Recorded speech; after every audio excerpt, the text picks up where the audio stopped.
இன்னைக்கு தமிழ்நாட்டுல பார்த்தீங்கன்னா, தமிழை வளர்க்குறோம். முத்தமிழ் வித்தகர்லாம் நீங்க சொன்னபடி பேர் வச்சுக்கிட்டவங்க. நாங்க தான் தமிழுக்காக இவ்வளோ செஞ்சோம் அப்படின்லாம் சொன்னவங்க பார்த்தீங்கன்னா, அவங்க யாருமே தமிழரே கிடையாது.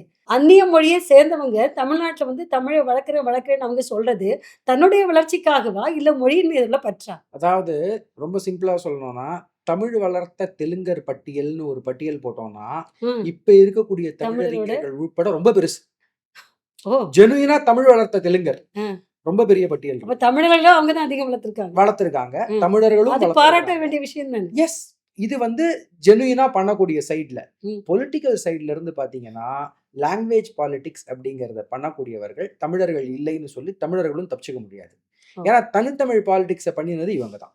ம், ம், தனித்தமிழ் பாலிடிக்ஸ பண்ணினது இவங்க தான். சமஸ்கிருதத்திலிருந்து தமிழ பிரிக்கிறதுக்கான ம், அந்த இம்பெட்டஸ் யார் குடுத்ததுன்னா, ம், கடுந்தமிழ், செந்தமிழ்லாம் பேசின்னு ம், நல்ல தமிழறிஞர்களே தான் குடுத்துருக்காங்க. கடைசியில வெறுத்து போய் ஆரியமாவது, திராவிடமாவதுன்னு ஒரு புக் போட்டாரு நாமக்கல் கவிஞர். ம், ரைட். ம், தமிழ் மொழிய உட்டுப்புட்டீங்களேடா! ம்.